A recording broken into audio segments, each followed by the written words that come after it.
Madinah. Yaqtatilu 'inda kanzikum thalathatun min abna'il khalifah. Akan saling bertembung, begaduh, bertengkar 3 orang putra mahkota ketika seorang raja penguasa Mekah Madinah saling wafat. 3 orang putra mahkota ini saling begaduh. Baik, wafatnya seorang raja.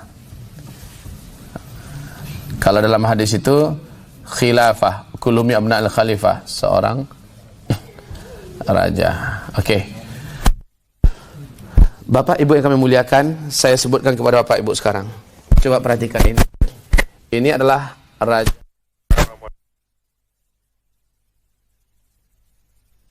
Aziz bin Saud.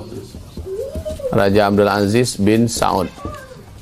Nah, beliau ini kan terkenal punya istri yang sangat banyak. Banyak, Pak. Dan sekian banyaknya yang resmi menjadi permaisuri kerajaan hanya 4 orang, dan itu melahirkan anak 12 orang. 1, 2, 3, 4, 5, 6, 7, 8, 9, 10, 11, 12. Raja Abdul Aziz ini bersumpah, dan ini akhirnya menjadi undang-undang kerajaan bahwa tidak boleh menjabat menjadi raja di Arab Saudi level para cucu selama para putra mahkota masih hidup. Jadi habiskan dulu semua putra mahkota. Urutannya harus dijaga, walaupun lain ibu, tapi urutannya harus dijaga, mana yang paling tua. Kemudian apabila ini meninggal, digantikan oleh saudara sebelahnya. Ini yang kedua. Kalau ini meninggal, gantikan oleh sebelahnya. Yang ketiga. Ya.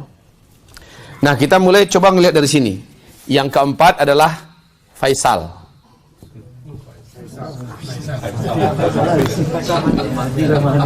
Bukan Faisal sini. Faisal berakhir hayatnya dibunuh. Ditembak dari jarak 3 meter oleh keponakan kandungnya yang baru pulang dari Washington. Ya kan? Gara-gara Faisal lah yang berani mengembargo Amerika dan berani bersikap tegas dengan penjajahan Israel di Palestina. Ya. Faisal dibunuh. Langsung digantikan oleh saudaranya Pangeran Khalid. Khalid meninggal digantikan oleh Fahad. Fahad meninggal digantikan oleh saudara kandungnya Abdullah. Nah, Abdullah di tahun 2008, di tahun 2008 beliau diumumkan oleh dokter-dokter medis, tim ahli beliau sudah dianggap mati secara medis. Karena hidupnya bergantung pada obat-obatan dan alat-alat medis. Dan sementara seluruh organ dalamnya sudah cangkokan seluruhnya, itu pun sudah rapuh dan sudah tidak mampu lagi bertahan lama. Sementara bagian ujungnya direnggapi penyakit yang tidak ditemukan lagi obatnya. Tahun 2008 akhirnya beliau membaiat 3 putra mahkota. Nah, semula saya curiga nih, apakah ini yang dimaksud? 1, 2, 3. Yang pertama yang dibaiatnya adalah Pangeran Sultan. Langsung di waktu yang sama dibaiatnya Pangeran Nayef dan Pangeran Salman. Nah, kaum muslimin, menurut keputusan dalam baiat itu tahun 2008, bila beliau meninggal dunia, langsung menggantikan sang menjadi raja di Arab Saudi adalah Pangeran Sultan. Nggak boleh berebutan. Apabila dia meninggal, Sultan langsung menggantinya Nayef. Nayef meninggal langsung digantikan oleh Salman. Qadarullah, ternyata tahun 2011 Pangeran Sultan meninggal dunia terlebih dahulu. Ya, sementara Masya Allah umur Abdullah, Pangeran Abdullah, Raja Abdullah masih hidup.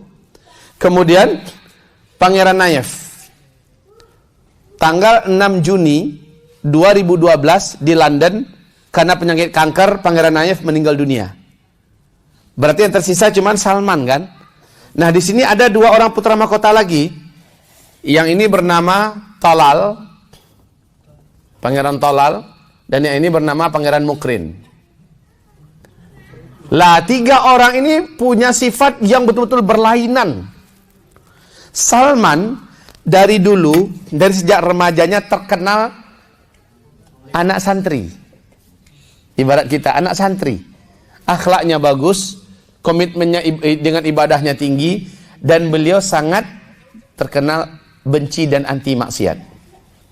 Sehingga sangat banyak pemberitaan yang menyebutkan beliaulah salah satu di antara anak terbaik yang bersih dari putra-putra mahkota kerajaan yang ada. Dia bahkan berani memukul saudaranya sendiri sampai berkecap hidungnya, berdarah, gara-gara berani cekek botol di depannya. Ya, ya minuman keras. Nah, kaum muslimin, beliau sangat terkenal. Salman ini punya kepribadian yang istiqomah. Beda dengan Tolal. Tolal ini jangan gitu, Pak.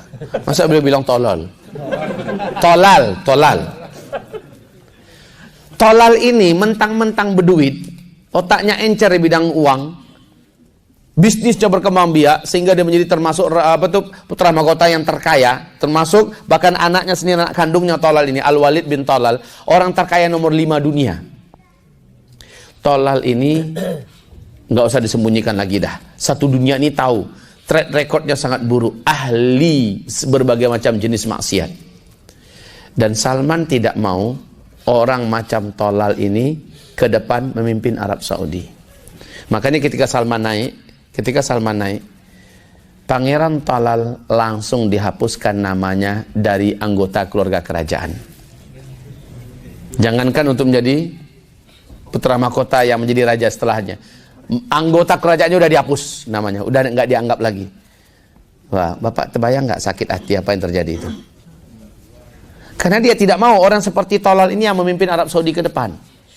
Sementara Pangeran Mukrin masih dianggap sebagai anggota keluarga kerajaan, ada Raja Salman, tetapi haknya sebagai calon raja setelah beliau juga dihapus. Caranya bagaimana? Beliau membaiat langsung 4 bulan setelah beliau naik, anak kandung almarhum Nayef, yaitu Muhammad bin Nayef. Muhammad bin Nayef sudah dibaiat bersamaan dengan anaknya, anak kandungnya. Bila Muhammad bin Nayef meninggal, langsung diganti oleh anak kandung beliau, yaitu Muhammad bin Salman. Muhammad bin Nayef ini sudah dibaiat untuk menjadi raja setelah beliau. Ini haknya sudah dihapus. Walaupun bisa dianggap sebagai anggota keluarga kerajaan, kali ini dihapus total. Masih diakui sebagai anggota keluarga kerajaan. Kira-kira pihak ini dan pihak ini yang masih hidup sekarang dan anak keturunannya murka nggak? Ribut nggak? Pasti. Apalagi ini zaman fulus, Pak. Bapak tahu kalau zaman fulus, kulu syekh mulus. Hah? Zaman fulus ini mafi fulus mampus.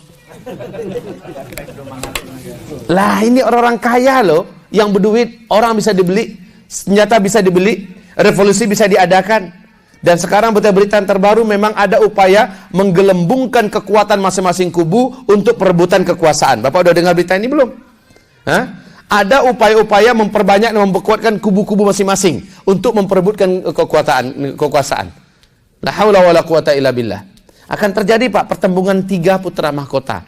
Yaqtatilu 'inda kanzikum thalathatun min abna'il khalifah, fi riwayah ukhra kulluhum abna'ul khalifah. Akan saling begaduh 3 orang putra mahkota saat meninggalnya seorang raja. Tidak seorang pun dari mereka bertiga yang benar-benar akan memimpin Mekah Madinah, sebab kepemimpinan Mekah Madinah akan dipegang oleh seorang lelaki dari keturunan umatku, dari keturunanku, mereka dari keluargaku, kata Rasulullah, Al-Mahdi. Subhanallah. Nanti di kitab ini Bapak akan baca lagi satu lagi ciri khas, tapi ini